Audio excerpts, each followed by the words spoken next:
أشهد أن لا إله إلا الله وحده لا شريك له وأشهد أن محمدا عبده ورسوله أما بعد فأعوذ بالله من الشيطان الرجيم بسم الله الرحمن الرحيم الحمد لله رب العالمين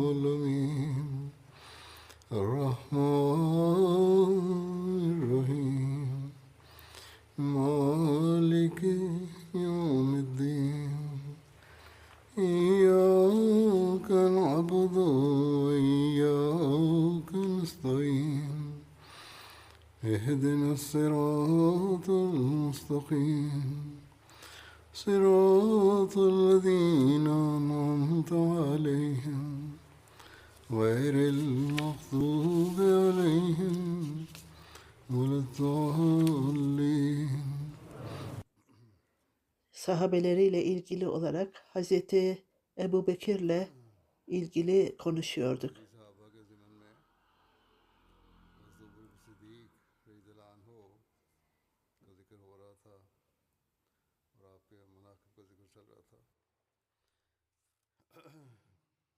Resul-i Ekrem sallallahu aleyhi ve sellem Ebu Bekir'in makamını nasıl düşünüyordu? Farklı farklı konuşmalar vardır bu nedenle.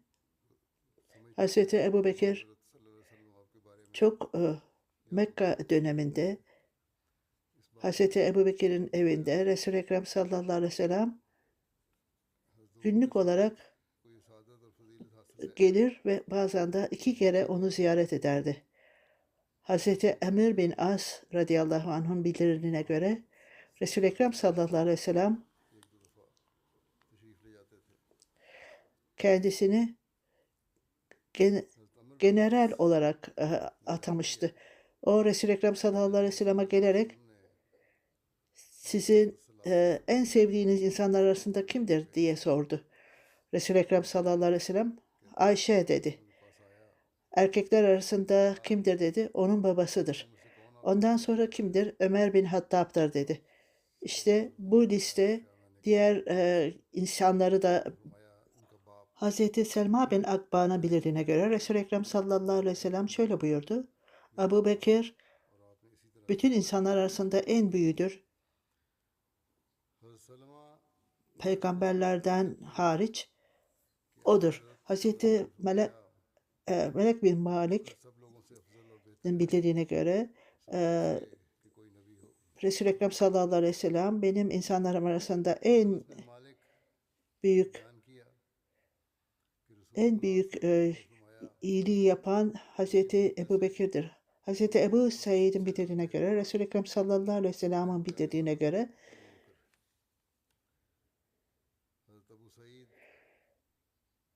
en büyük makamı olan düşük seviyede olanlara bakar. Aynen yıldızların aşağıya baktığı gibi. Yüce olan makamda öylesine ki o küçük seviyede olanlarda ancak yıldızlara tepelerindeki yıldızlara baktığı gibidir. Bunlar Hazreti Ömer ve Hazreti Ebu Bekir bunlar arasındadır. Yüce makamdır. İnsanlar onları gökyüzünde görürler yıldızları.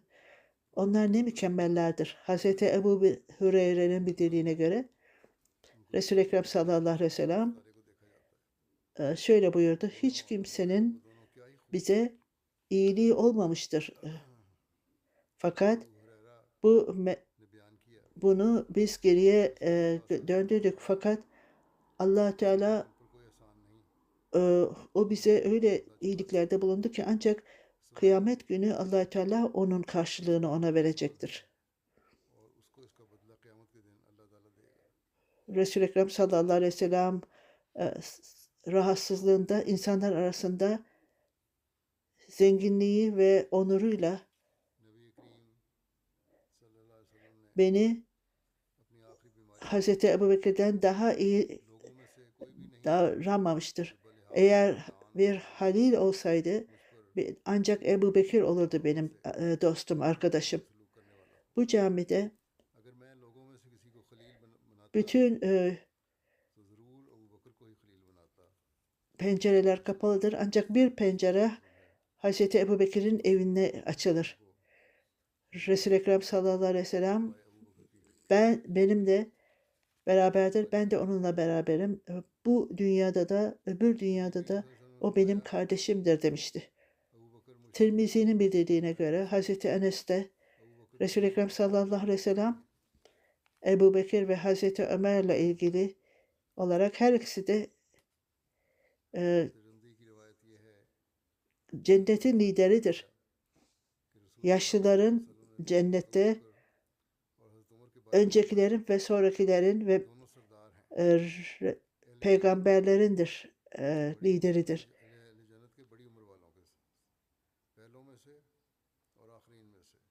Hazreti Ali'ye ey Ali onları kaybetme.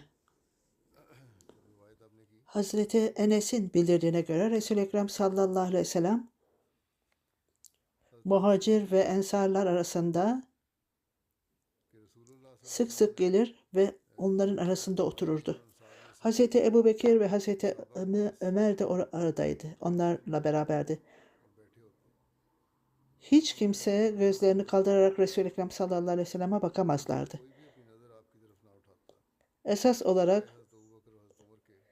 ikisi hariç onlar Resul-i Ekrem sallallahu aleyhi ve sellem'e bakar, onlara tebessüm eder ve Resul-i Ekrem sallallahu aleyhi ve sellem de onlara tebessüm ederdi. Ayrıca Resul-i Ekrem sallallahu aleyhi ve sellem Hazreti Ebu Bekir'e sen benim arkadaşımsın. Arkadaşım da bütün mağarada benimle beraberdin.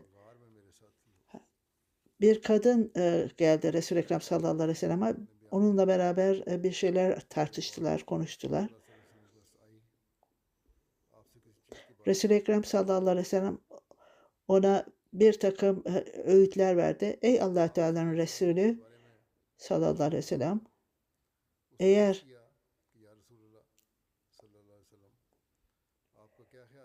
eğer ben vefat ettikten sonra eğer beni bulamazsam ne yapayım? O zaman Hazreti Ebu Bekir'e gel dedi. Hiç şüphesiz o sizin ricanızı yerine getirecektir. Hazreti İbni Ömer'in bildirdiğine göre bir gün Resul-i Ekrem sallallahu aleyhi ve sellem dışarıya çıktı ve camiye girdi. Ve Hazreti Ebu Bekir ve Hazreti Ömer onların arasındaydı. Onların biri sağ tarafında, öbürü de sol tarafındaydı. Resul-i Ekrem sallallahu aleyhi ve sellem'in her ikisinin de elini tuttuğu belirtildi. İşte kıyamet günü böylece kaldırılacağız dedi. Hazreti Abdullah bin Hantan'ın bildirdiğine göre Resul-i Ekrem sallallahu aleyhi ve sellem Hazreti Ebu Bekir ve Hazreti Ömer'e bakarak şöyle buyurdu. Her ikisi de benim gözlerim ve kulaklarımdır. Onlar benim çok yakın arkadaşlarımdır. Hazreti Ebu Said Kudri'nin bildirdiğine göre Resul-i Ekrem sallallahu aleyhi ve sellem şöyle buyurmuştu. Göklerde iki tavsiye vardır. Hem peygamberler hem de içindir. Benim iki tavsiyecim Cebrail ve Mikail'dir. Yeryüzünde ise Ebu Bekir ve Ömer'dir dedi.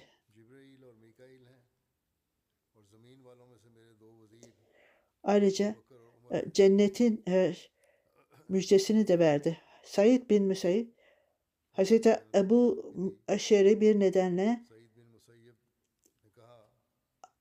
evde abdest alarak dışarıya çıktı. Ben Resul-i Ekrem sallallahu aleyhi ve sellem'e bugün bütün gün onunla beraber olacağım dedi. O günü ona hizmet etmek için geçirdi. O camiye geldi. Resul-i Ekrem sallallahu aleyhi ve sellem'e sordu. Ve Resul-i Ekrem sallallahu aleyhi ve sellem oraya gitti dedi. Ve o belli yere gitti. Oraya gittiğinde Resul-i Ekrem sallallahu aleyhi ve sellem'e soruyordu ve nerede olduğunu sormaya devam ediyordu. Ve sonuç olarak da camiye yakın bir yerde kuyu vardı. O bölgeye geldi ve o yerde o, orada Resul-i Ekrem sallallahu aleyhi ve sellem tuvaletine gitti ve geldi ve abdest aldı. Ve onu gördüm o zaman. Resul-i Ekrem sallallahu aleyhi ve sellem'in oturduğunu gördüm o yerde. Elbisesinin bir parçasını alıyordu. Resul-i Ekrem sallallahu aleyhi ve sellem her ikisi de ayaklarını bu kuyunun içine sarkıtmışlardı. Onlara selam verdim Resul-i Ekrem sallallahu aleyhi ve sellem'e ve ben de kapıda oturdum. Bugün dedim sizin Resul-i Ekrem sallallahu aleyhi ve sellem'e evinde hizmet edeceğim. O arada Resul-i Ekrem sallallahu aleyhi ve sellem Hazreti Ebubekir geldi ve kapıyı çaldı. O Hazreti Ebubekir dedi. Ondan sonra bekle dedim ona. Ey Allah Teala'nın Resulü, Ebubekir kapıdadır. İzin istiyor içeriye girmek için. Resul-i Ekrem sallallahu aleyhi ve sellem ona izin ver dedi ve ayrıca müjde ver. Cennetin müjdesini verdi. Sonra gittim Hazreti Ebubekir'e girin dedim içeriye. Resul-i Ekrem sallallahu aleyhi ve sellem cennet müjdesini vermişti. Hazreti Ebubekir içeriye geldi ve Resul-i Ekrem sallallahu aleyhi ve sellem'in sağ tarafına oturdu ve o kuyunun yanında oturdu ve Resul-i Ekrem sallallahu aleyhi ve sellem'in yaptığı gibi ayaklarını kuyuya sarkıttı ve Resul-i Ekrem sallallahu aleyhi ve sellem'in yaptığı gibi elbisesinin bir bölümünü de getirdi ve ondan sonra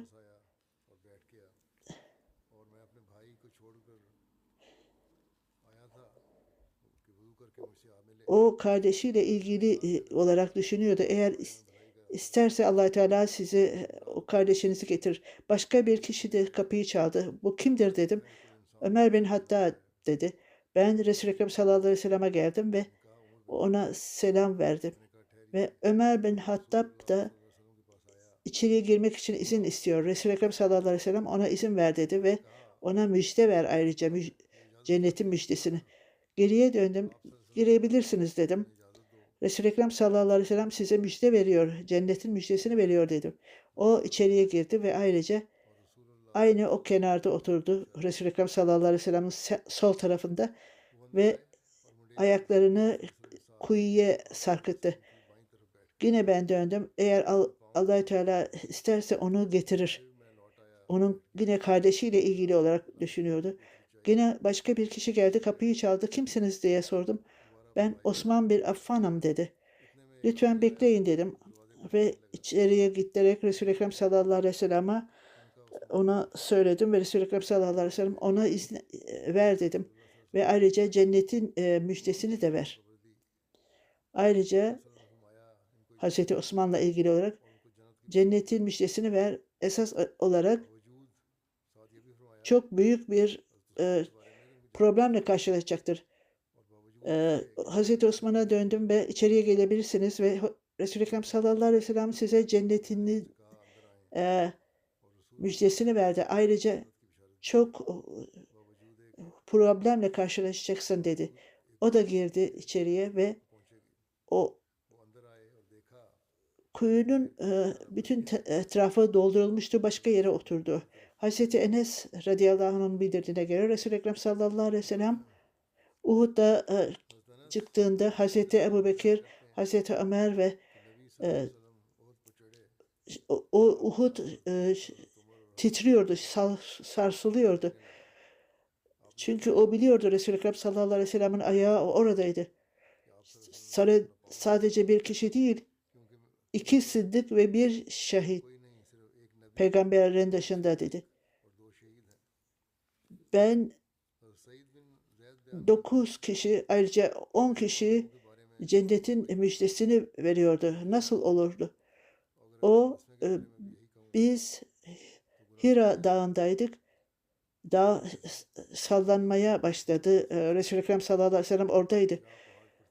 Bu Tirmizi'dendir. Hira Dağı'nla ilgili. Bunun üzerine Resul-i Ekrem sallallahu aleyhi ve sellem ey Hira dur dedi.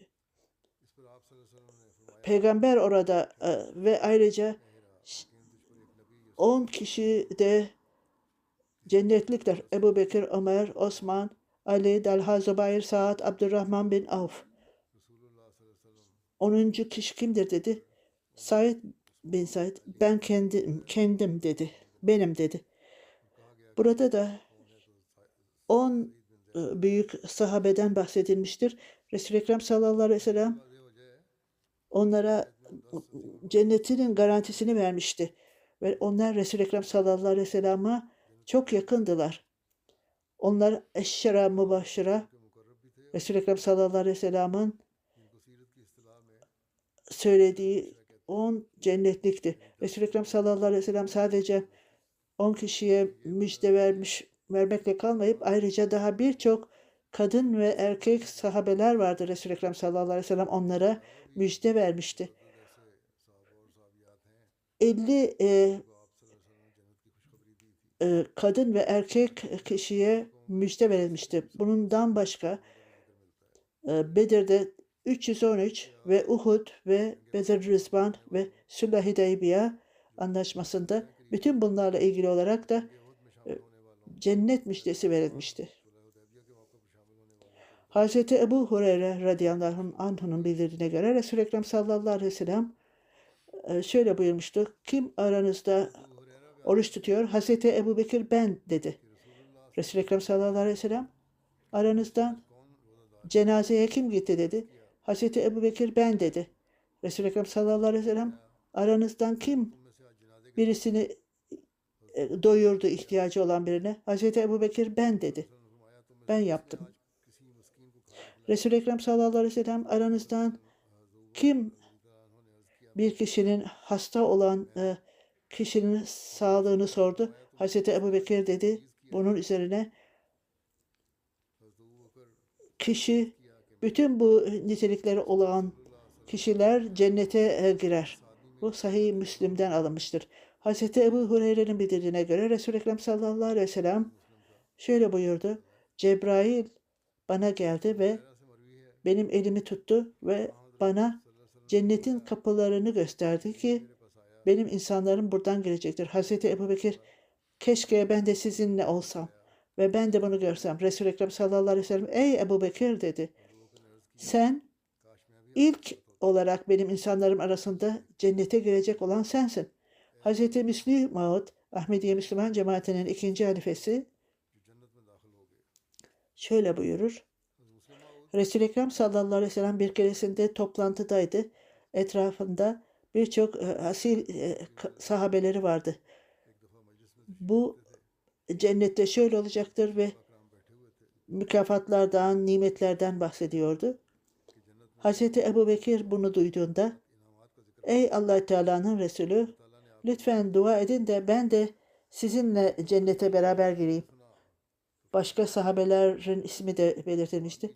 Hz. Ebu Bekir'in ismi belirtilmektedir. Resul-i Ekrem sallallahu aleyhi ve sellem ben ümit ederim ki sen benimle beraber olacaksın. Ve Allah Teala'ya dua etmekteyim ki bu gerçekleşsin. Resul-i Ekrem sallallahu aleyhi ve sellem bunu söylediğinde doğal olarak diğer sahabeler de kalplerinde aynı şeyi hissetti. Onlar da Resul-i Ekrem sallallahu aleyhi ve sellem'e rica etseler ve onlar için de dua etse. Ne kadar bu kadar şanslı olacağız Resul-i Ekrem sallallahu aleyhi ve sellem'le cennette olduğumuzda. Hz. Ebu Bekir başka sahabeler bunu söylemişti. Resul-i Ekrem sallallahu aleyhi ve sellem da diğer sahabeler için dua etti ve onlar da bunun mümkün olması mümkün değildir diyordu ama mümkündür. Başka bir sahabe ayağa kalkarak ey Allah Teala'nın meseli beni de ben de sizinle beraber olayım. Allah Teala size rahmet eylesin. Kim bunu söylemişse o zaten bu duayı almıştı. Hz. Müslim Maud 2. Halife Hazretleri bir keresinde Resul-i Ekrem sallallahu aleyhi ve sellem kim ibadette kalışırsa cennetin kapısına girecektir. Kim bu şekilde ibadet ederse bu kapıdan doğacaktır. Farklı farklı ibadet şekilleri ve 7 kapıdan farklı farklı amel-i hasene, iyi salih amel yapanlar bu kapıdan gelecektir dedi. Hazreti Ebubekir bu toplantıdaydı. Ey Allah Teala'nın Resulü dedi. Onlar bu farklı farklı kapılardan gelecektir. Çünkü onlar farklı farklı salih amellerden yapmaktadırlar. Ey Allah Teala'nın Resulü, bütün bu iyilikleri yapanlar nasıl olacaktır? Onlar bu 7 kapıdan da girecektir dedi. Ve ümit ederim ki sen bunlardan olacaksın. İnşallah ben bundan bahsedeceğim. Şimdi vefat eden insanlardan bahsedeceğim ve daha sonra onların cenaze namazlarını kılacağım.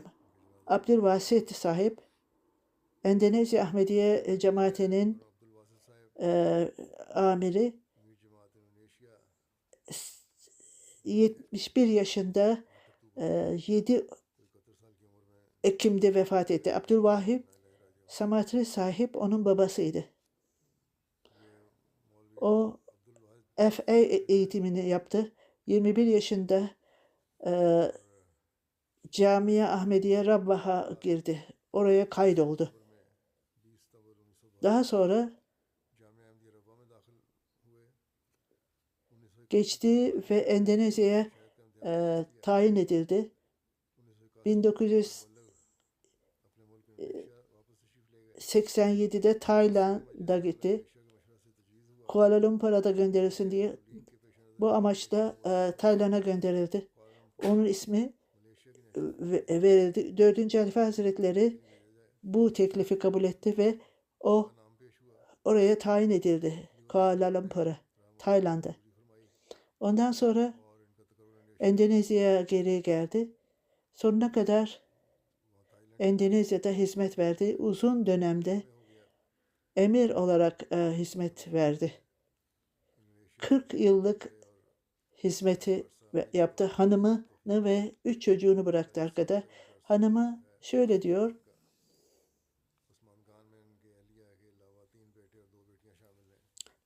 Çok büyük bir arzusu vardı cemaat için. Daima cemaatte öncelik verirdi. Ben hanımı olarak cemaate olan hizmetini biliyorum. Tahir sahip onun yeğeni. O daima merkezin emirlerini takip ederdi. Bir keresinde ailesiyle Malezya'ya gidecekti. Uçak biletini aldı. Ondan sonra bir talimat alarak niçin gitmiyorsunuz diye Malezya'ya gitmiyorsunuz diye sordum. O merkezden mektup aldım ve gitmeme izin verilmedi. Onun için Malezya'ya ben iptal ettim bu şeyi. Onunla beraber çalışan birisi, o daima bizi çok sevgiyle ve her şeyi sevgiyle açıklar. Cemaat emri olmasına rağmen elinde ne varsa onu kullanırdı. Daima sade olarak bazen ofisinden çıkarak bizimle beraber otururdu. Mektupları okur, ona not koyardı. Misyonerlere çok sevgi, saygı gösterirdi ve çok derin bilgiye sahipti. Karar verdiğinde daima amlaya danışırdı. Esaletle ve çok mütevazilikle doluydu. Daima herkesi yaşlı olsun, genç olsun bağlılıkla onları sevgiyle karşılardı. Halifeye çok bağlıydı ve daima halifenin tavsiyesini uygular ve başkalarına da tavsiye ederdi. Cemaatin sistemini uygulardı. Sık sık başka çalışanlarla ofise gelirdi. Bazen geç geldiğinde muhakkak çalışanları haberdar ederdi. Hiç şüphesiz kısa bir dönemde ofisini bıraksa bile orada çalışanlara haber verirdi gideceğini. Raporlarına, mektuplarına baktığında çok dikkatliydi. Çok geniş olarak her meseleyi, her konuyu incelerdi. Eğer özel dikkat gerekirse bütün gece çalışırdı. Ahmedilerle ziyaret ederdi. Ahmedi çocuklara hediye alır ve herkese sevgi ile karşılardı. İyi bir liderdi. Herkesi mutlu ederdi. Rahmetli Emir sahip Ahmediler, onlar ancak aynen bizim babamız gibiydi diyor. Ve bu nitelikler bütün emirlerde olmalıdır. Ne zaman kızarsa hiç saygıyla bakardı. İnsanları disiplin için kolar ve nasıl kızgınlığında bile onları reforme etmek isterdi. Birçok Ahmedi kendi özel konularında da giderdi ve onlar Endonezya cemaatine birçok yıllar hastalığında bile son yıllarda hastaydı ama toplantılara katılır, ziyaret ederdi ve Endonezya, buradaki Londra'daki onun öyle nitelikleri vardı ki aralarında en yüce, büyük olan entelektüel ve derin bilgiye sahip olmasıydı. Yeni bilgi alırdı ve farklı farklı konularda çok anlayışı vardı. Hangi konuyla ilgili konuşursa daima anlayışı ve bu konuda Ahmediye Cemaati'nin kitaplarının dışında genel bilgisi de vardı ve daima gazeteleri ve ister Endonezya veya internasyonel olsun onları okur ve uzun konuşmalar yapmazdı ve daima kısa konuşurdu ve anlayışla konuşurdu. Sadece ve açıkça konuşurdu. Açık kelimeler kullanırdı. Herkes onu kolayca anlardı ne demek istediğini. Çok sade bir kişiydi ve asil bir insandı. Hiç sahteliği veya aşırılığı yoktu. Herkes onunla oturur konuşurdu fakat herkes ona saygı gösterir ve onun onurlu olarak konuşurlardı. Misyonerler Endonezya'da Fazıl Faruk sahip şöyle diyor. Çocukluğumdan itibaren çocukken Emir sahibe yakın oturduk. Endonezya cemaati çok zor konulardan zamandan geçti. O daima bize camiye gelir zamanında kılardı. Vakfı Zindagı'ya çok dikkat ederdi. Misyoner bir yere giderse hiç şüphesiz onlara hediye verirdi. Seyfullah Mübarek sahip de camiada öğretmendir. Rana Abdullah Basit sahip Vakfı Zindagi çok büyük bir örnektir. Her cemaatin programına katılırdı ve daima herkese çok büyük nezaketle konuşur ve nezaketle konuşur. Cemaate oturduğunda orayı aydınlatırdı. Güler, tebessüm ederdi girdiğinde. Endonezya'da camiye de çalışırken bizimle akşam namazından sonra oturur konuşurdu bizimle. Açıkça konuşurdu. Nureddin sahip misyoner. O da şöyle yazıyor. Öyle bir emirdi ki bizim için bir modeldi. 2008 yılında camimizin temel taşını attı. O zaman da bizim çok geniş bir paramız 80 milyonlarla konuşuyor. Endonezya'nın parası çok düşündür. Bu çok büyük bir paraydı her neyse. 1.5 milyona ihtiyaç vardı. Emir sahip ne kadar bütçemiz varsa onunla başlayalım. Ondan sonra Allah-u Teala'nın yardımını isteriz. Korkmaya gerek yok. 1 milyon gerekirse küçük parayla başlayalım. Bu 1/10 bile değildi başladığımız miktar. Bu tavsiyeyi verdikten sonra 3, 4, 5 onun tavsiyesine göre daha sonra kendi cebinden para çıkartarak cemaatin insanları da fedakarlıkta bulundular. Birbirleriyle yarıştılar ve 2 yıl içerisinde %80'i tamamlanmıştı. Sonra pandemi gelince bu inşaat biraz yavaşladı. Ondan sonra geldi. Bu camiyi bitirmek istiyoruz dedi Emir Bey. Etrafımızda 5 15 milyon bize daha yardım et. Merkezden yardım isterim. Hayır, merkez yardım bize istemez. Biz kendi ihtiyaçlarımıza göre tamamlayalım. Kaç Ahmedi var burada?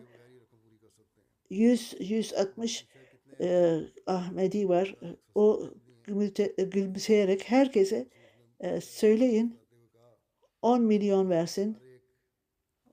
O 100-150 pound gibi bir şey. Onu versinler.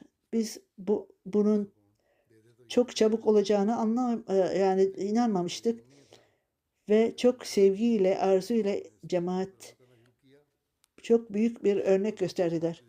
Amir camiye çok büyük bir yardımda bulundu. 3 yıl içerisinde Şubat ayında cami tamamlanmış oldu.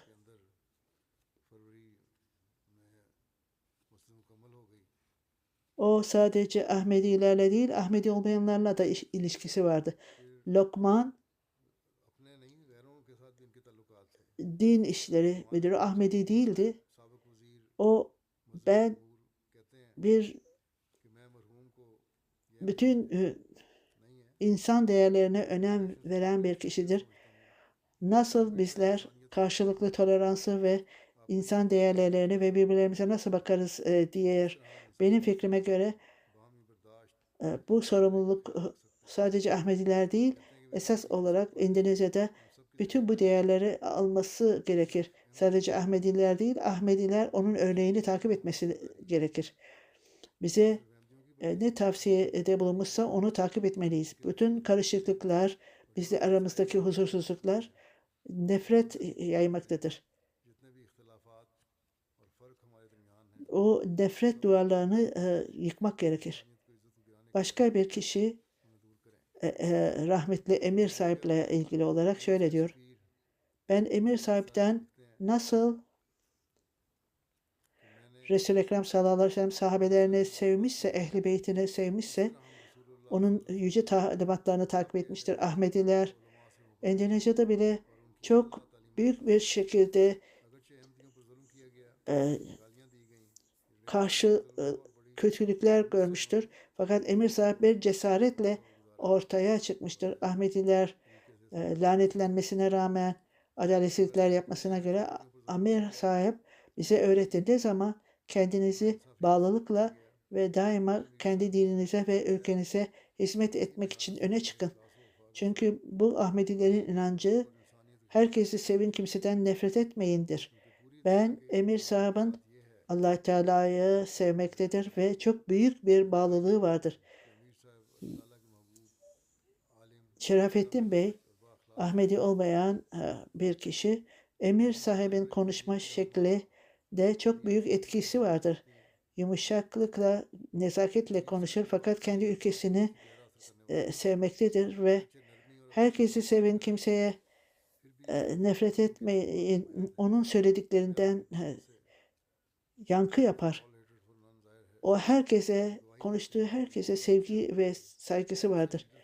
Yörelettin sahip de şöyle yazıyor. Emir sahibin tavsiyesiyle onun döneminde Endonezya cemaati çok muhalifliklerle karşılaştı ve birçok yere saldırıda bulundu. O çok büyük cesaretle hatta hükümet çalışanları bile ona saygı gösterdi. Emir sahip çok büyük bir hilafete bağlı olan bir kişiydi. Sık sık benimle beraber camiye giderdik. Ne zaman tura çıktığımızda ben şu tura gideceğim. Sen de oraya gidi. Ahmiye Camii'de dikkat eder ve Ahmedi cemaatin Endonezya'nın öğrencilerine de tavsiye ederdi. Misyoner olun. Onun için insanlara Ahmediye Müslüman cemaatinde örnek olun. Bana da tavsiye eder prensip olarak tavsiye ederdi. Ve şu öğrencilerin eksiklikleri vardır. Onları düzeltiniz. Kişisel olarak öğrencilere dikkat ederdi. Şahap Melih sahip Amerika'da, ben Bayezid Sahab'ın Endonezya'da camide Ahmediye'de öğrencisiydim. Ayrıca o da arkadaşımdı. Onu çok yakından gördüm. O çok en mükemmel kişiydi ve çok zeki ve sosyal ve arkadaşlıklı. Çok iyi badminton oynardı ve daima yenerdi. Bir keresinde rahmetli Emir Endonezya'ya Rabah'a geldiğinde o günlerde çok büyük bir badminton kulübüne para verdi. Babası çok sinirlendi. Abdülbasit kendi camiye bunu da mı gireceksin? Babasına ben hiçbir zaman dünyevi olarak bir çıkarım yok. Bu çok büyük parayı iptal etti ve onu dinine bağışladı. Hilafetle çok büyük bağlılığı vardı. Kim her şeyi hilafet için feda ederdi. Kendi döneminde, öğrencilik döneminde zamanın halifesine çok yakındı. Biz onunla dalga geçerdik. Üçüncü halife hazretlerine çok yakınsın sen. Çok büyük bağlılığı gösterirdi Allah Teala.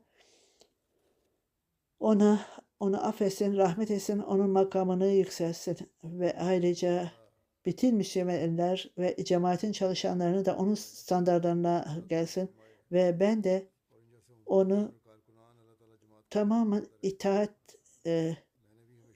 kar olarak gördüm. Allah Teala onun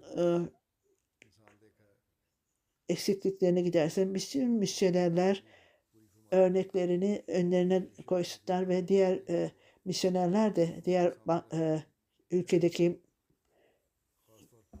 misyonerler de onun örneğini alsınlar ve onun bağlılıklarına aynen örnek olsunlar. Zeynep sahibe Tanzanya misyonerinin hanımı 70 yaşında vefat etti. İnna ve inna raciun. Kampala sahip onunla ilgili olarak benim hanımım çok dindar bir kişiydi ve bütün cemaat işlerine katılırdı ve komşularıyla iyi ilişkileri vardı. Fakirlere yardım ederdi, yetimlere yardım ederdi, misyonerlere hizmet eder ve onlara saygı gösterdi ve Şam'da da herkesi geçerdi. Nerede olursa olsun cemaate hizmet eder ve cemaat üyelerine bağlıydı. 2,5 yıldan beri kanser hastalığı çekmekteydi. Onu tedavi etmeye çalıştık. Doktorlar çalıştı fakat Allah Teala'nın kaderi üstün geldi ve vefat etti. Onun eşi yazıyor. Tobara ve diğer 1000 kişi onun cenazesine katıldı. Ahmedi olmayanlar da akrabaları da geldi. 3 kızı ve 2 oğlu oradaydı ve Allah Teala ona rahmet eylesin. Ondan sonra vefat eden Halima sahibe Abdülkadir Derviş Kadiyan'daki onun hanımı. O geçen ay vefat etti. İnna lillahi ve inna ileyhi raciun.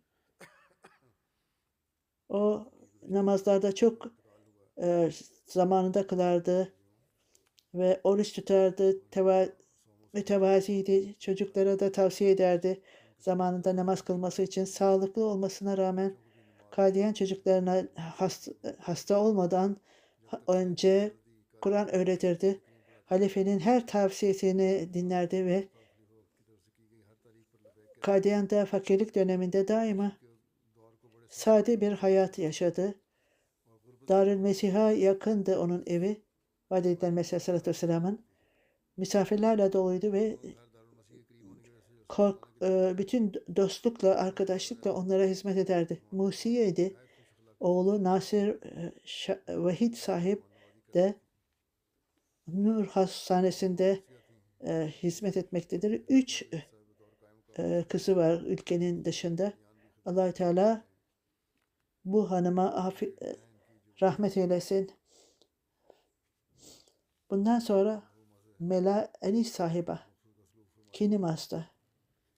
O da çok harika bir hayatı vardır. Çok bağlıydı ve hayret edici bir hayat geçirdi. Vefat etti geçenlerde. 73 yaşındaydı. İnna lillahi ve illahi raciun. Karibas'ın misyoneri şöyle diyor. Mela-ani sahiba Karibas'ta ilk Müslüman Ahmedi'ydi. O Kur'an'ı bir yerde köşede, hatta orada kitap bile alınması mümkün değildi. O Kur'an'ın bir parçasını buldu. Tabi tercümesi de vardı. Bunu okuduktan sonra Mela-ani sahiba öylesine Kur'an-ı Kerim'den etkilendi ki kendisi inanmaya başladı ve o zaman tesettür etmeye başladı. İlk misyoner Hafız Cibrail sahip Karibas'a geldiğinde burada hiç Müslüman olan var mıdır dedi. Mela-ani sahibaya gösterdiler, onu gösterdiler. Bir Müslüman vardır bütün bu ülkede. Sadece tek Müslüman vardır. Allah Teala'nın lütfu Mela-ani sahiba İslamiyet'i kabul etmişti. Bir yıl içerisinde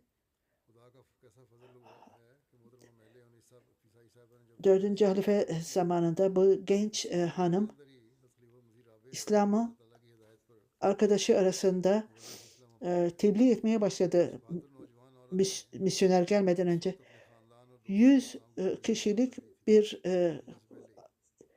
nüfus vardı ve onlar onu çok tanımaya başladılar. Hafız Said Sahab Karibas'a geldiğinde Sultan-ı Nesir o dinine yardım eden daha önceden hazırlamıştı cemaati ve kendisini kapatıyordu ve ülkede meşhurdu. Ondan sonra ilk misyoner gelmişti. Hafız Cebrail sahip Karibas'a geldiğinde ve ona biat etti ve İslam Ahmediyet'e katıldı. Ona misyoner için kalınacak yer atadı ve tebliğde çalışmaya başladı ve birçok kişi cemaate girdi. Misyoneri çok sevdi. Bütün muhalife karşı hiçbir zaman gitmedi. Nereye giderse teserrürlü gitti. Bu kapatması bir tebliğ şekilde. İnsanlar ona alay ettiler, aşağıladılar. Onu hiçbir zaman tesettürünü açmadı. Arkasında çok büyük bir model bıraktı. Allah Teala'nın rızası içindi. İnsanlar ne söylerse söylesin.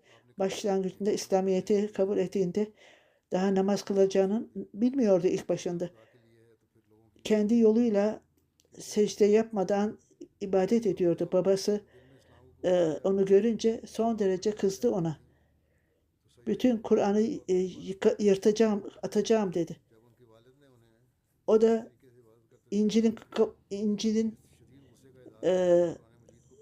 yapraklarını da yırt o zaman dedim. Dinine çok güçlüydü. Misyoner gelince nasıl ibadet edileceğini öğrendi ve çok başkalarına da indirdi.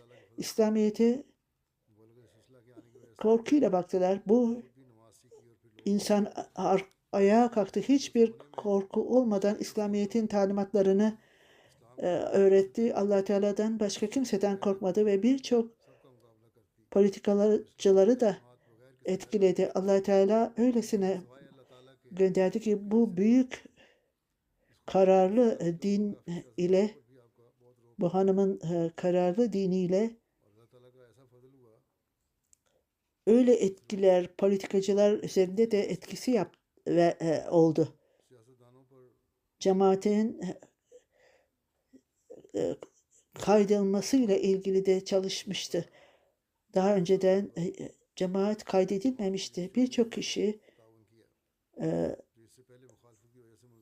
üzerinde öyle etki yapmıştı ki onu birçok kişi tanımakta ve bilmekteydi. Kendi varlığında İslam'la ilgili olarak kimse bir şey söylemeye cesaret etmezdi. Daima kapıları açıktı. İstediği zaman gelir ve kendi evini namaz merkezi yaptı. Oğlunu Ahmediye cemaatine adadı ve oğlunu Gana'ya gönderdi. Öyle oğlunu niçin oraya gönderiyorsun? Oraya dövülecektir sizin oğlunuz. Her şeye karşı olmasına rağmen oğlunu gönderdi. Malariyadan dolayı orada vefat etti. İslamiyet'in muhalifleri işte bak görüyorsunuz İslam yalan bir şeydir ve oğlun onun için öldü. Meli Ali sahibi muhaliflere hiç aldırış etmedi. İnancına da sıkı hatta daha fazla İslamiyet'e daha fazla hizmet etti. Bütün çocukları olsun İslam üzerinde kaldı ve onlara tebliğ etti ve 3 kızı ve bir oğlunu bıraktı. Allah Teala onlara sabır versin ve Allah Teala annesi gibi olsun ve İslamiyet'e o hizmet ettiği gibi çocuklara da hizmet etsin. Allah Teala arada bıraktığı bu tohumlar çıksın ve yeşersin. Küçük bir odada bu kadın arkada örnek, tebliğ, kararlı oldu ve dinde kararlıydı. Allah cemaatte diğer anneler, diğer kadınlar bu zamanda da misyonerden daha fazla tebliğ işini yapmaktadır Allah Teala. Ona rahmet eylesin ve makamını yücelsin.